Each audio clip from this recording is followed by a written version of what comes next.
lumë ai që pendohet sinqerisht, sepse mëkatari jemi të gjithë. Lumë ai që e kupton seriozitetin e çështjes, edhe i rikthehet Allahut me pendim sinqert.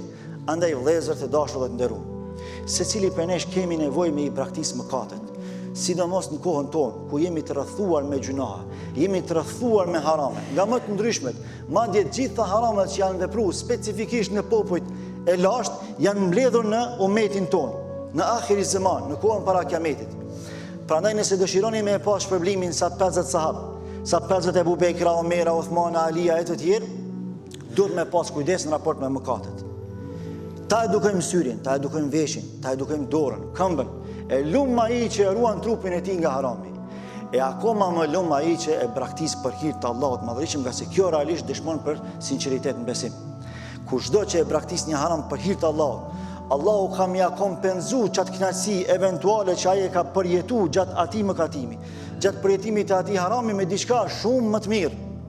Men taraka shay'an lillah, awadahu Allahu khayran minhu. Kushdo që e braktis një haram për hir të Allahut, Allahu ja kompenzon me diçka shumë më të mirë. Prandaj riskun e kemi të caktuar prej Zotit. Ne vetëm e zgjedhim rrugën se si dëshirojmë arrit tek risku. Mos të korritemi me Allahun, si për çështjet e pshore, si për çështjet e pasurive materiale, si për çështjet karrierike, si për çfarëdo çështje tjetër. Ne do të arrijmë atë që e meritojmë, atë që Zoti na ka caktuar. Thjesht ta përzgjedhim rrugën e duhur.